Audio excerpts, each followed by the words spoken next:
Shalom Bapak Ibu yang dikasih oleh Tuhan, kembali kita dalam renungan. Kita sehat, kita kuat, salam sejahtera buat semuanya dimanapun saudara berada. Mari kita pujikan pujian ini dan kita akan masuk belajar dalam kebenaran firman Tuhan lagi. Ku tak membawa apapun juga saat aku datang ke dunia, semua akan kita tinggalkan kecuali kesetiaanmu yang dibawa, ketaatanmu yang dibawa, dan perkenanan yang dari Tuhan yang tidak menolak kita. Amin. Ku tinggal semua pada akhirnya. Sampai kapan? Saat ku kembali ke surga. Amin. Haleluya. Inilah yang ku punya, hati sebagai hamba.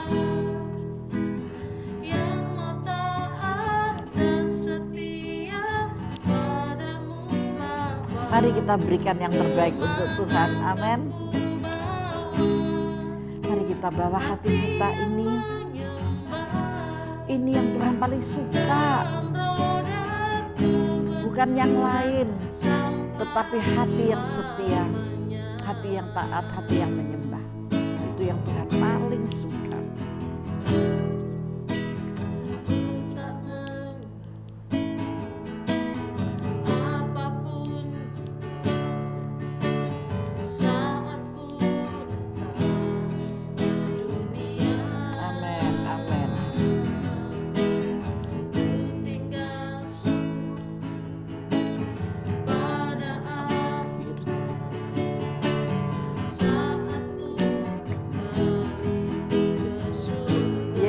Haleluya, haleluya. Hati. Milikilah hati sebagai hamba yang memiliki ketaatan, yang memiliki kesetiaan, itu yang menyenangkan hati Bapa.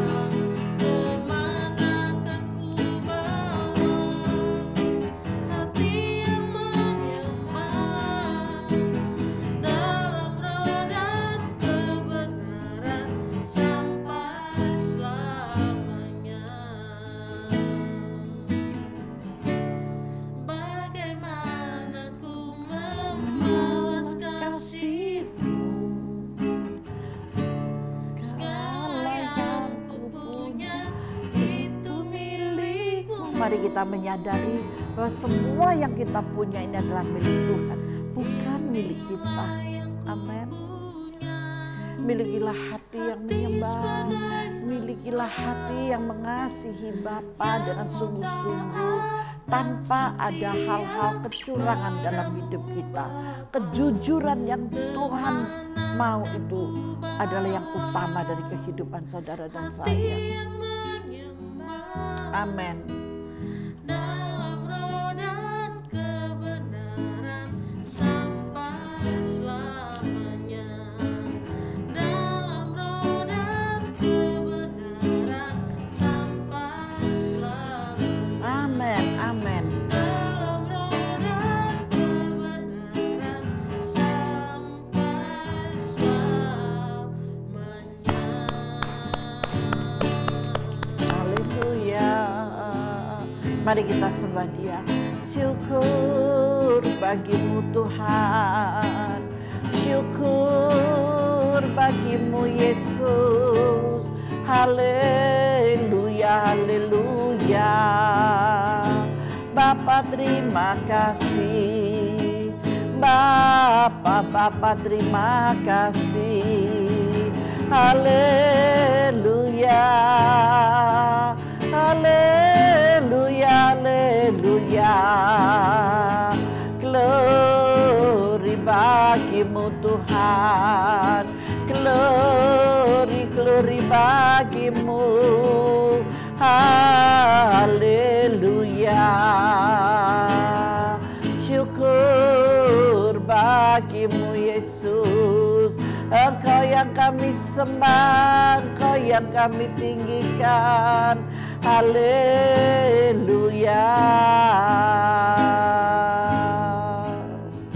Bapa, terima kasih, kami mau terus taat dan setia karena kami tidak membawa apa-apa ketika kami pulang ke rumah-Mu. Semua yang Kau percayakan di dunia ini akan kami tinggalkan Bapa. Sehebat apapun, sekaya apapun kami Bapa, semua akan kami tinggalkan. Tetapi hati yang menyembah ini yang Kau cari dari kami. Bapa, kami mau hidup benar di hadapan-Mu. Kami mau hidup jujur di hadapan-Mu Bapa. Ajari kami terus melalui kebenaran firman-Mu, agar kami semakin hari semakin didewasakan dan dimengertikan. Di dalam nama Yesus, terima kasih banyak Bapa. Terima kasih ya Allah Roh Kudus, terima kasih. Terima kasih kami sambut firman-Mu. Haleluya. Amin Tuhan, amin. Mari Bapak Ibu kita masuk dalam kebenaran firman Tuhan. Bekerja dengan jujur judul hari ini ya. Dan firman Tuhannya tetap di dalam 2 Raja-Raja 12 ayat 9 sampai 21 yang di sana dikatakan bahwa Atalia sudah mati dibunuh dengan pedang di istana raja dan Yoas raja Yehuda berusia 7 tahun diangkat menjadi raja. Dan dari kata bekerja dengan jujur, Tuhan mau kejujuran. Hari-hari ini dipenuhi dengan orang-orang yang bekerja dengan curang, yang tidak jujur. Korupsi lah, apalah ya. Karena apa? Semua itu demi uang. Uang itu sangat jahat Bapak Ibu. Dan dapat menghalalkan dengan segala cara. Di dalam firman Tuhan pun dituliskannya ketika seseorang menjadi hamba uang, maka dia tidak lagi memiliki rambu-rambu moral dalam kehidupannya. Yang dipikirkan hanyalah bagaimana supaya dia menjadi kaya dan untung. Hidup ini bukan soal untung, kaya dan nikmat, tetapi soal apa yang berkenan kepada Tuhan. Karena apa? Ketika kita pulang, kita tidak membawa apa-apa. Ku tak membawa apapun juga, ya kan tadi pujian sudah mengatakan demikian. Kita harus sadar akan hal ini. Mari selagi kesempatan Tuhan berikan, kita kumpulkan hal-hal surgawi. Hal-hal surgawi itu apa sih Bu? Ya hal-hal surgawi itu berbicara dengan keintiman dengan Tuhan, memiliki roh yang takut akan Tuhan, melakukan yang terbaik buat Tuhan bagi sesama, melaksanakan hukum cinta kasih, peduli, itu adalah bagian dari buah-buah roh gitu ya dalam cinta kasih. Karena hidup ini bukan soal keuntungan dan yang lainnya, kaya dan nikmat, tetapi soal apa yang berkenan kepada Tuhan. Karena tidak mengenal Tuhan lagi dan tidak punya rasa malu, akhirnya orang berani melakukan kecurangan, menghalalkan segala cara. Bekerja dong dengan jujur, jangan mencuri. Pencurian itu bukan bekerja, itu tamak kemilikan barang hak orang lain. Itu dosanya sangat besar. Jangan saudara memikirkan keuntungan sendiri, tetapi pikirkanlah orang-orang yang kehilangan. Dia akan kesusahan yang amat sangat. Maka dari itu jujurlah. Saya cuma meminta jujur. Akar dari segala kejahatan adalah cinta uang. Ketika kita tidak menjadi hamba uang, maka hidup saudara tidak akan kekurangan. Sebab uang bukan yang terutama, tetapi Tuhan yang utama. Ketika saudara mengandalkan Tuhan, percayalah ada saja berkat itu yang datang kepadamu. Gak tahu bagaimana caranya buat kue-kuenya laris ya. Buat masakan-masakannya enak dicari orang. Buat sesuatu lah pokoknya yang bisa kita jual. Itu lebih berharga daripada menghalalkan segala cara. Begitu banyak orang-orang yang tidak takut akan Tuhan mencari pesugihan ke sana kemari. Ada babi ngepet apa, ada celeng ngepet apa itu. Kalau sudah tertembak dan hancur gimana? Banyak ya di berita-berita kan banyak seperti itu. Mari kita sebagai anak-anak Tuhan kita jangan sampai tersesat yang sedemikian, karena itu semua adalah tipuan dari iblis. Iblis menipu untuk mempermalukan saudara. Di sini ada beberapa hal yang mau saya katakan. Saudara harus hidup benar. Ini yang utama. Karena kita pulang ke rumah Bapa tidak membawa apa-apa. Yang kita bawa adalah hati yang menyembah. Saudara harus hidup benar. Kita tidak akan pernah bisa bekerja dengan jujur kalau hidup kita saja tidak benar. maka dalam kebenaran akan mengakibatkan kejujuran. Hidup saudara layaknya seperti orang yang tidak mengenal Tuhan. Harus saudara sadari bahwa kejujuran itu dimulai dari kehidupan diri kita sendiri. Dari Anda sendiri, dari saudara sendiri. Kalau saudara sendiri tidak jujur, ya sudah nggak bisa. Jadi kejujuran itu dari diri sendiri.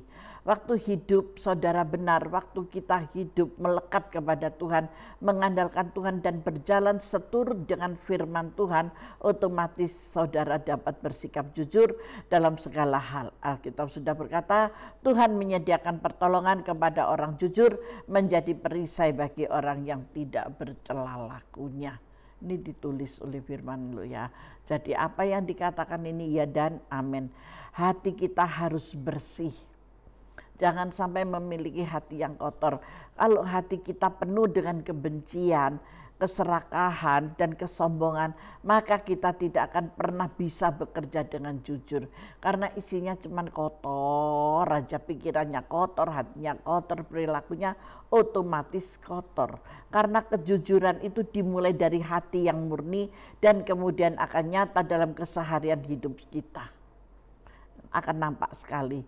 Maka dari itu marilah kita menjaga hati kita agar bebas dari iri hati, dendam dan kesombongan.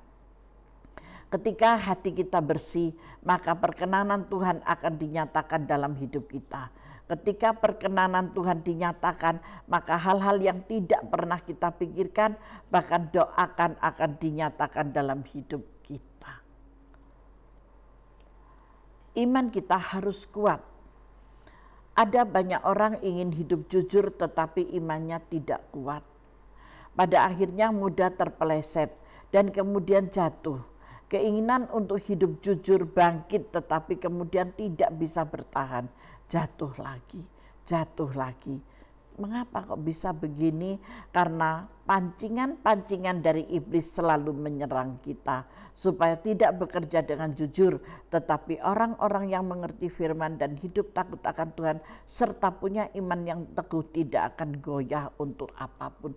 Jadi tidak mudah ditarik oleh teman-temannya. Kalau teman-temannya memiliki hati yang tidak jujur. Pikiran yang tidak jujur. Ayo kita berbuat yang demikian. Ayo itu keuntungan buat kita. Berapa persen nanti untungnya. Nggak akan tahu, pimpinan kita nggak akan tahu, bos kita nggak akan tahu. Berbahaya. Bosmu tidak tahu, tetapi ingat Tuhan menjelajah seluruh bumi dan melihat perbuatanmu. Apalagi saudara anak-anak Tuhan, milikilah hati yang takut akan Tuhan, milikilah roh kejujuran ini. Ketika saudara takut akan Tuhan dan memiliki roh kejujuran, itu yang menjadi kesukaan Tuhan. Ada amin. Saudara mau hidup benar dan kudus di hadapan Tuhan, lakukan dan berikan yang terbaik. Maka upahmu dan berkatmu sedang menanti engkau. Dan berkat itu kekal sampai kepada keturunanmu. Pengharapan kita harus kepada Tuhan saja, jangan berpengharapan kepada yang lain. Firman Tuhan mengajarkan kepada kita bahwa pengharapan kita kepada Tuhan tidak pernah mengecewakan. Karena itu kalau pengharapan kita kepada manusia dan segala ambisi kita, maka itu berbahaya. Dalam kejujuran kita akan melihat kasih karunia Tuhan boleh dinyatakan dalam kehidupan saudara. Nomor 1, jujur. Tidak ada kata yang lain. Yang Tuhan kehendaki dalam hidup kita adalah melakukan segala sesuatu yang berkenan baginya dan bagi sesama kita dengan jujur, bukan dengan kemunafikan, tetapi dengan kebenaran dan kejujuran. Itu yang akan menjadi berkat yang sangat luar biasa. Saudara mau hidup benar, saudara mau hidup jujur, berkat mengalir dalam kehidupanmu. Haleluya. Mari kita masuk dalam doa. Bapa, terima kasih buat pengajaranmu hari ini. Engkau mau kami benar dan jujur di hadapanmu dan di sesama manusia. Maka engkau menyediakan berkat-berkat yang berlimpah Bapa. Kami percaya dan percaya dengan firman-Mu Tuhan. Terima kasih banyak Bapa. Terima kasih, ajari kami terus untuk semakin hari semakin dewasa di hadapan-Mu. Kami tidak mau Tuhan tergoda oleh pekerjaan iblis Bapa, tetapi segala rancangan iblis kami gagalkan, kami patahkan di dalam nama Yesus, dan pekerjaan Roh Kudus yang turun atas kehidupan kami. Kami percaya Bapa, Engkau memberkati anak-anak-Mu dimanapun mereka berada, apapun yang mereka butuhkan, ketika mereka jujur berkat itu mengalir dan melimpah. Terima kasih banyak Bapa, terima kasih damai sejahtera dan sukacita surgawi menyertai kami sekaliannya. Hanya di dalam nama kuasa Tuhan Yesus Kristus hamba-Mu berdoa dan mengucap syukur, serta Tuhan sendiri turun tangan dan memberkati mereka semuanya. Haleluya, amin. Tuhan Yesus memberkati kita semuanya.